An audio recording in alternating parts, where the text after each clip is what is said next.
What's up, guys? This is Tanner from Fear Productions. Today I'm going to do a very quick video. Going to be installing, I'm sorry for the light in the background, I'm trying to block it with my head. Today I'm going to be installing this Advanced Armament Core AAC Breakout 2.0 Compensator on my SIG 716, which is a AR-10 variant. Let me get it off the bench device right here. So it's a 308 or 762 by 51 millimeter NATO AR-10 variant. If you want to look at it like that, because there's a lot of types of rifles like this, most commonly referred to as AR-10s or AR-10 variants.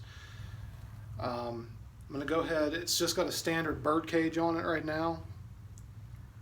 Works okay, but the reason I went ahead and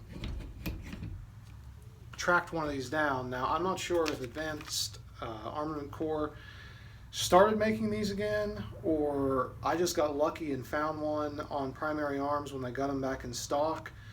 But I have this comp on my primary AR as well as my ACR, and I'm going to be getting one on my, I would like to get one on my AK, and I wanted one on this.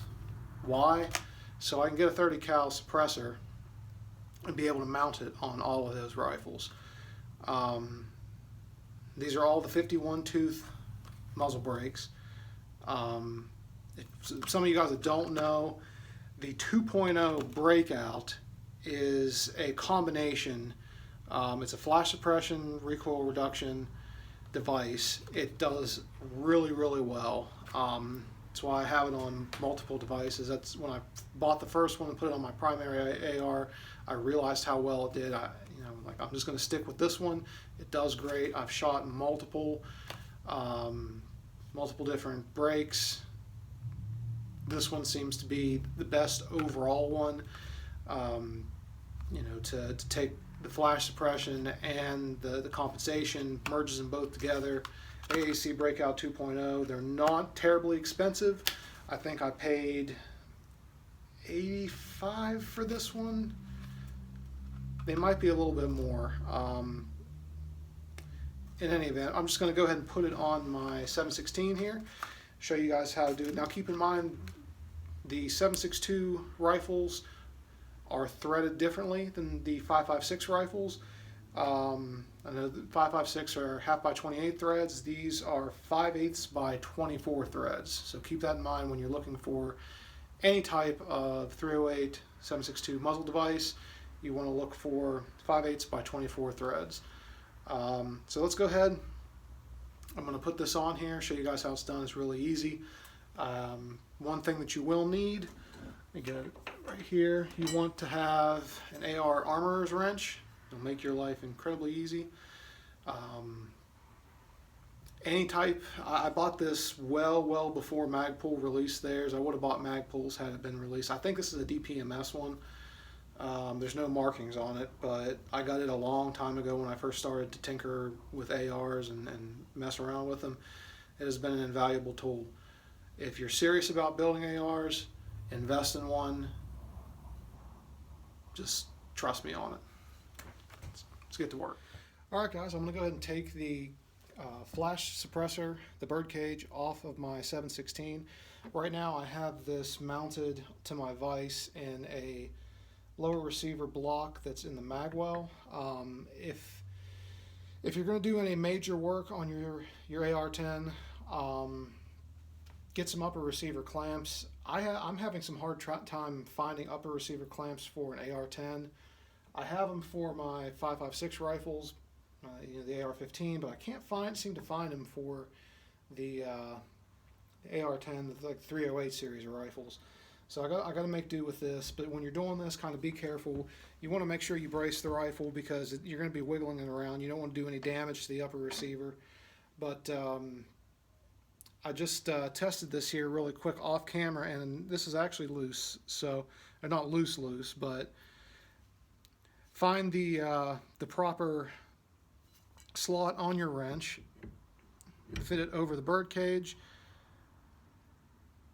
and we're just going to start loosening it And once you get to the point of taking the tension off, you should be able just to loosen it with your hands. And you'll notice the crush washer back here. Just take it off. Standard, well, not a standard bird cage, because it's the other threading. It's 5/8 by 24, but let's take the crush washer off temporarily. I'm going to get a napkin or a towel here really quick. We're going to wipe the threading down because AAC actually includes an adhesive that they want you to put on the threading to help maintain stability. It's kind of like a Loctite, I've noticed. None of my other AAC brakes have moved at all after I've installed them. But that's good to go there. Go ahead and unbox the AAC brake and we'll be right back. Okay guys, one quick note, let me adjust the camera here. Before you continue, AAC recommends on the instructions that come with the Breakout 2.0 that you clean the threads with some kind of solvent or cleaner. I'm going to go ahead and spray some Breakout 2.0 on the threads, just a little bit to clean off any kind of gunk that might be on there from the previous shooting and any type of carbon buildup or anything like that that could be on there. Let it sit for a second to get in deep into the threads. I'm gonna let it sit, I'm gonna clean it off, and I'll be right back. Okay guys, what we're gonna do now is take the Breakout 2.0, and what I'm gonna do is, I've already done this a couple times off camera, but what you want to do is just season the threads just to get it used to being put on there, and take it off a couple times. 2 or 3 times should be fine. This will be the 3rd time that I've done it. And just take it off. Man, that's a nice looking muzzle brake, let me tell you. I've always been a fan of the 3-prong looking muzzle brakes. Alright, so we're ready to go ahead and proceed with installation. Go ahead and make sure that everything is good to go. The instructions, this is the rock set that comes with the Breakout 2.0. That's the AAC logo there. Go ahead and open it up. Okay, AAC recommends in the instructions to drop 1 or 2 drops on the threads themselves.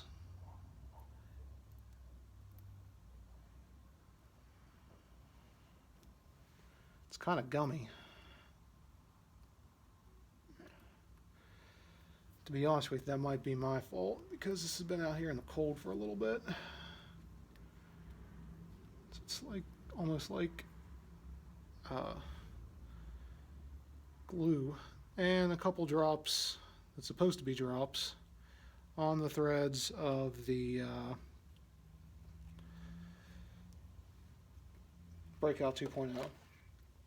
Once you get that, now the instructions don't call for putting the crush washer back on, but in order to get the correct timing that I want, I'm going to put the crush washer back on, and then we're just going to screw this back.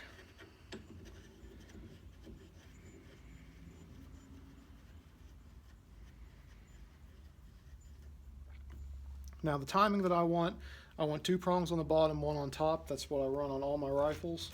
Not sure if that's the correct timing that they call for, but let's see. I need the other one.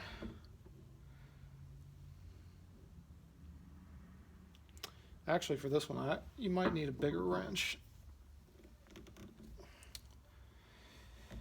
What I do is get it finger tight, and I'll be right back. Yeah, with the crush washer on here, I needed to get a small wrench just to wrench it into place, get it as best timed as you can, eyeball it, and that looks about right.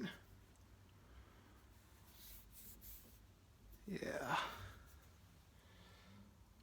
All right. Get a little better view of the camera here because I increased the length of the rifle a little bit. That's a nice brake. Alright, let's clean some stuff up and I'll be right back. Alright guys, that's that. Got the Breakout installed. I'm probably not going to shoot it for a while, so that rock set is going to do its job and get set in those threads, and it'll be good to go the next time I go to the range, which hopefully is soon. I'm well due for some trigger time.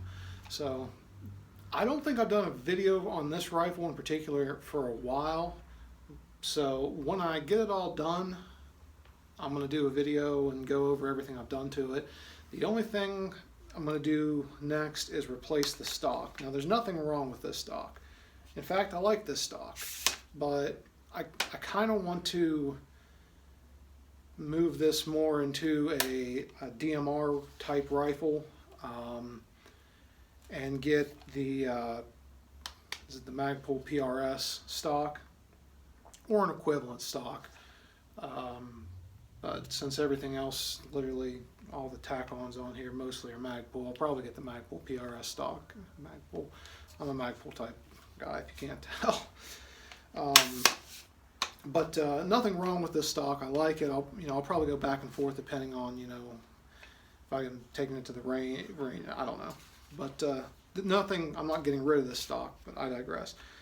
It'll stay in my collection, but the PRS stock will probably go on it, and I might hunt with this rifle or something. But eventually there will be a suppressor, and I'll be able to put it on multiple rifles because they'll all have this brake on it, and I'll just be able to screw it on and be good to go. So be looking for the video for this rifle here in the future, and I have much more videos planned to come. Thank you all for watching. Have a great day.